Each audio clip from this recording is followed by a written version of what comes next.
দুইটি জিনিস আঁকড়ায় যারা ধরবে, কয়টি জিনিস? দুইটি জিনিস। মার্কা কয়টা? রাসূল, মা আনা আলাই, আরেকটা কি? সাহাবে কেরাম। কয় মার্কা? দুই মার্কা। আবার এখানে মার্কা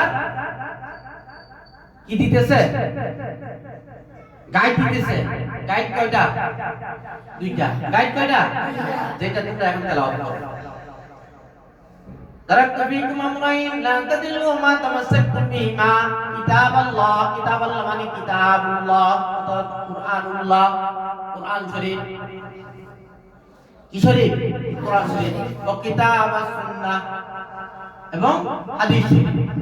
যে ব্যক্তি কুরআন এবং হাদিস এই দুই গাইডলাইন নিয়ে চলবে, তাহলে সে সুন্নতের গাড়ির মধ্যে অবতরণ করবে, নাজাত পেয়ে যাবে, জান্নাতে চলে যেতে পারবে। সুবহানাল্লাহ, সুবহানাল্লাহ।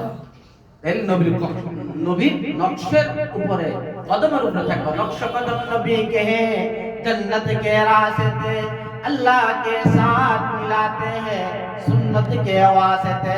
যারা সুন্নত অনুযায়ী চলবে তারা দুনিয়াতে কামিয়াব, আখিরাতেও কামিয়াব।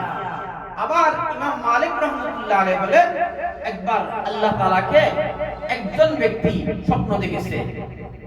এই ব্যক্তিটার নাম সংক্ষেপে ইমাম আউজাঈ বলে। তার পুরো নাম আব্দুর রহমান বিন আউজাঈ।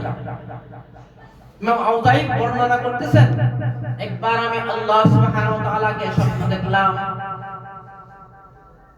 স্বপ্নের মধ্যে আল্লাহ তাআলা বলেন, হে আব্দুর রহমান, তুমি দুনিয়ার মধ্যে ভালো কাজ করবে, সৎ কাজ করবে, অসৎ কাজ থেকে নিষেধ করবে।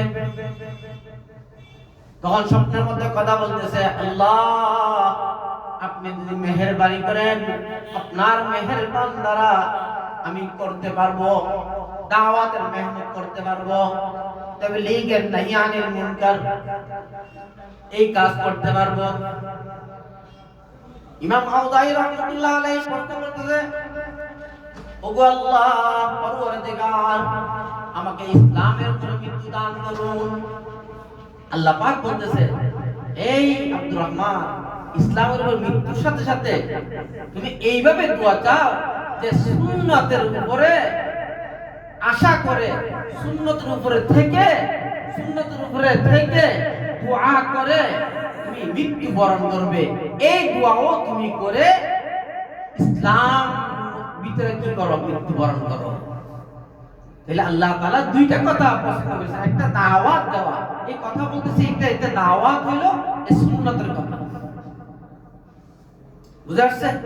যে ব্যক্তি সুন্নত অনুযায়ী চলবে, আল্লাহ পাক তাকে 4টা মিম দিবে।